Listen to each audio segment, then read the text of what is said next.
Good morning, fellow gamers. I'm Christopher Chrisman of RetroGameNetwork.com, and coming up next, a look at last week's retro video game news on the RGN files for the week ending Saturday, May 12th, 2018.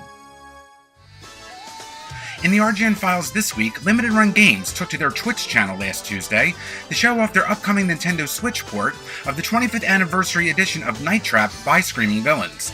The port came as a surprise to Nintendo gamers when it was announced last month, as Nintendo had stated previously that the game would never appear on a Nintendo console when the title was placed under scrutiny during congressional hearings back in 1993.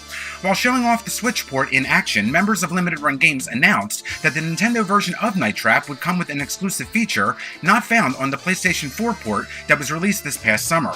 The new edition will offer the option to play with the original Japanese audio dubs, which were previously only available on versions released in Japan. The voice cast includes the talents of Akito Asuka playing the part of Lieutenant Sims, who is best known for portraying the part of Solid Snake in the Metal Gear Solid series in Japan. In addition, Limited Run Games showed off a cheat code that would unlock all of the features of the game. However, it is unknown at this time if the code would be included in the final package. The Nintendo Switch version of Night Trap, which will be available both physically and digitally, is slated to begin pre-orders this coming summer. In other Nintendo Switch-related news, Nintendo has officially made the announcement that the popular Virtual Console service would not be coming to the Switch platform as previously indicated. Virtual Console is a service that allows gamers to download, for a price, a collection of hundreds of different retro video games on the Nintendo 3DS, Wii, and Wii U platforms. While the Virtual Console will not be ported over to the Switch, Nintendo announced that a new service will be taking its place. The new Nintendo Switch Online service will allow Switch owners to play a variety of retro video games using a different method. As opposed to purchasing individual games and owning them virtually outright, the new service will have a monthly or annual fee and give subscribers access to play all of the games for as long as you desire. In addition to playing retro video games in their classic method, the service will also offer a variety of online multiplayer options. When the service launches, a total of 20 games, originally released for the NES, will be made available instantly, with other games for the platform to come later. However, it is currently unknown if other consoles or third-party systems will be added at a later date. The Nintendo Switch Online service is scheduled to launch this coming September. Hyperkin has finally given retro gamers some information and details about their upcoming Retron 77 console. The Retron 77 is an Atari 2600 emulation device that allows collectors to play their existing Atari 2600 cartridge collection on modern television sets without technological issues. The new system will be running a version of the Stella emulator program as the main function of the console. The system will feature all of the buttons that were found on previous Atari VCS consoles, with modern buttons for things such as television aspect ratio, quick saving and loading, and will also feature a so-called glitch switch. The system will ship out with a new style Atari 2600 joystick, which will be friendly for those that are left-handed, with Sega Genesis controllers also being compatible with the device. In a strange and unique twist, the console will also feature an SD card slot for the loading of ROM images onto the unit, which is slated to be used for homebrew development. While it has not been confirmed that previously copyrighted ROM images could be loaded onto the device, it was stated that the system will not be compatible with the Harmony flashcard series. It also would not be compatible with the StarPass Supercharger add-on device out of the box. It is also unknown at this time if the system would be compatible with Atari 7800 cartridges. The Retron 77 from Hyperkin has no release date at this time. Coleco Holdings, the company that holds the current rights to the retro Coleco name, launched a successful Kickstarter last week, which will bring two brand new additions to their tabletop arcade systems lineup.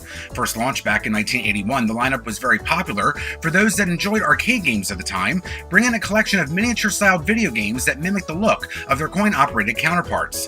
The two new games coming in on the lineup are based on two animated television series of the 80s, Robotech and Rainbow Bright, in which neither of them ever had an arcade title during their original popularity.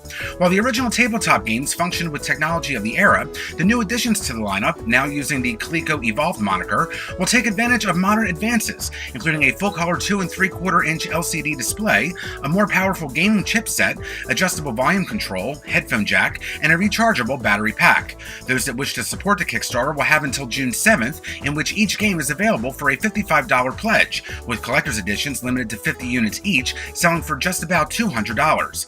The tabletops are also planned to be released at retail at a later date. Kickstarter backers can expect to receive their devices this coming September. A new port of the 1990s classic title Another World is slated to be released for the Sega Dreamcast console. Known as Out of This World in the United States and as Outer World in Japan, the classic game title had been ported to a variety of different computers and game consoles over the years, both during its time of original release as well as in the modern era. Originally developed for the Commodore Amiga and Atari ST computer systems by Delphine Software in 1991, it wouldn't be the first new port by the original developer to receive the Dreamcast treatment. Last year reported their game entitled Flashback would also grace Sega's final console.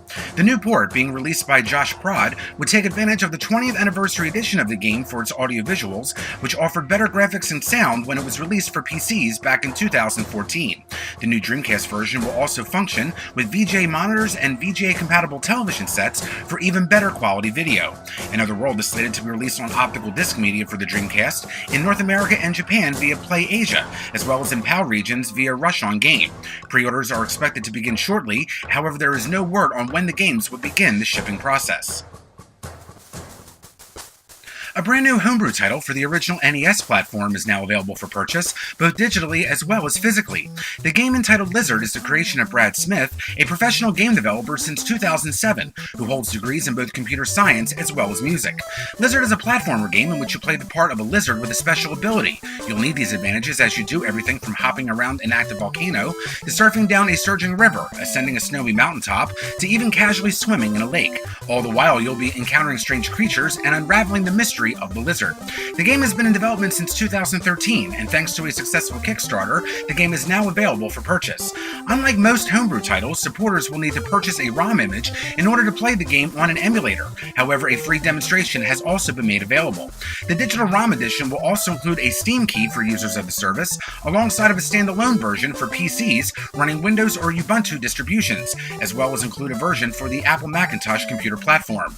The collection of all the digital versions of the game is available for $10. Those wanting physical cartridges can also get the game for $45, which includes the game and manual, or a total of $55 for a complete in-box edition.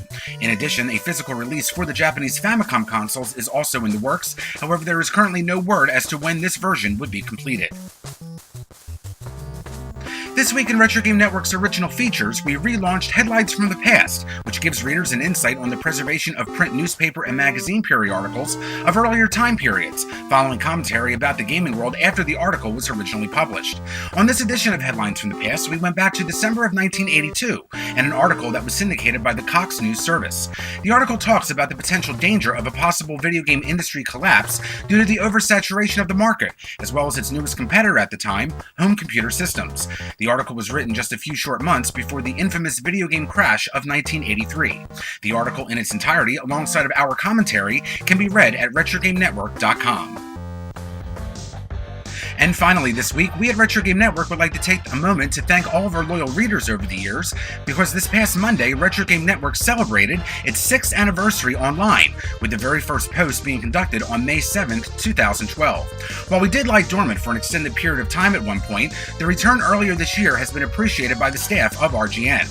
Over 1,250 posts later, and we at Retro Game Network sincerely have you, the readers, to thank for our continued success. From all of us at Retro Game Network, we hope to be around for yet another 6 years, giving everybody daily doses of retro video game goodness. That's it for this week's edition of the RGN Files. This is a reminder that our first official Twitch test stream will be happening on Thursday, May 17th at 9 p.m. Eastern Time, and that our official radio program, VGM1FM, returns to WRML on Monday, June 4th at 7 p.m. Eastern. For complete details of any of this week's stories, visit RetroGameNetwork.com. For the RGN Files, I'm Christopher Chrisman. This week's news stories provided by the following: the Atari 2600 Homebrew Games Facebook Forum, Dreamcast Talk, GameSpot, The Gainesville Sun, Kickstarter, Koteiko, Limited Run Games, The Nerdist, Nintendo Everything, Polygon, Retro Magazine.